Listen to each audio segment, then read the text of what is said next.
Paano niyo po nasabi na masarap po yung luto niyo, Nay? Kasi po, marami kami suki at lagi kaming binabalik-balikan.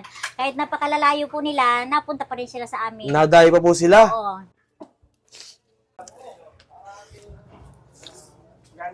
Since 1989 at isa sa pinakamatagal na karinderya ni Nanay Tess dito sa palengke ng Zapote, Bacoor. Napansin ko yung tindahan niyo, Nay, parang matagal na po ito. Ilan taon na po pa itong tindahan niyo? Mga almost 40 years na po.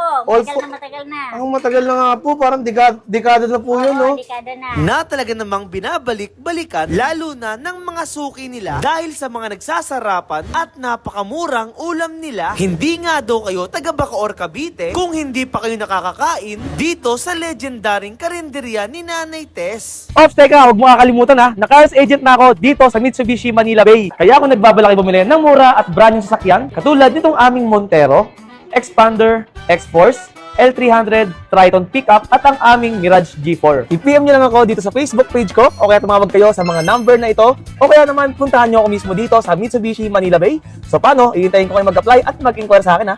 Bye-bye! Hi, Nay! Magandang araw po. Gandang araw din po. Iyo. Nay, napansin ko yung tindahan niyo, Nay, parang matagal na po ito. Ilan taon na po pa itong tindahan niyo? Mga almost 40 years na po.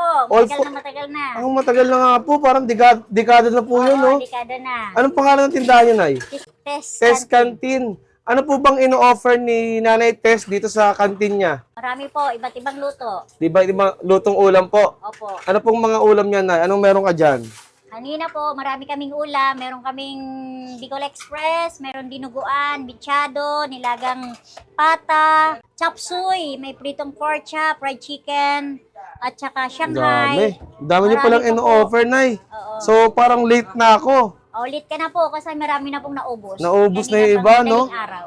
Pero, ayun, Nay, mukhang mabenta po talaga yung tindahan niyo dito. Paano niyo po nasabi na masarap po yung luto niyo, Nay? Kasi po, marami kami suki at lagi kaming binabalik-balikan.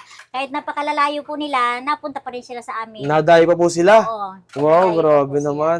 So, ano yung mga madalas kumain dito, Nay, sa inyo? Mga tindera ng baboy, isda, mga namamalengke. Mga titipid, mga ganyan. Opo. Sige, Nay. Anong oras po kayo nagbubukas dito, Nay? Mga 2:30 to 4:30 na hapon. Anong pong location nito para pag pumunta yung mga viewers natin? 156, 157 Fruit and Vegetable Section. Iyon. Sige, Nay. Tikman ko na po yung mga best seller nyo dyan, Nay. Thank you po. At eto na nga mga tropa, matitikman na nga natin yung mga pinagmamalaking ulam dito nga kay Nanay Tess Canteen. Ayan, dito nga lang yan sa may Zapote Public Market. Grabe, sobrang tagal na ng tindahan nila dito. Since 1989, almost 40 years na to ha.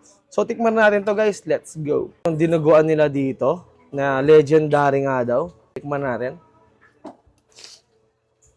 Ang sarap nga. Nanunuot yung lasa ng dinuguan nila. Alam mong malinis. Ang sarap. Sapaw. Hindi siya na-overpower guys sa dugo. Saktong-sakto lang yung pagkakatimpla ni Nanay. Tapos ang maganda pa dito guys, ang lambot ng pinakalaman ni Nanay. Saan tayo?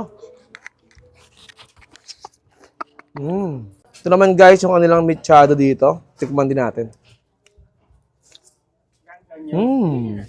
Ang sarap din. Ang lambot ng laman. Sakto lang yung pagkakatimpla, ang tamis. Hindi ganun kaalat. Ang sarap. Ang lambot ng laman, grabe. Kahit walang ngipin. Kaya nguyain to. Saan tayo? So ito nga guys, yung isa sa mga pinakamatagal na karinderya dito nga sa may Zapote Public Market. Guys, Mitsubishi nga pala tayo. Kaya sa mga nagbabalak dyan, bumili ng sasakyan, alam nyo na, hanapin nyo lang ako. Digital TV. So ilang mga tropa, ubusin ko lang muna to. Maraming salamat sa panood nyo. Paalam. Bye-bye!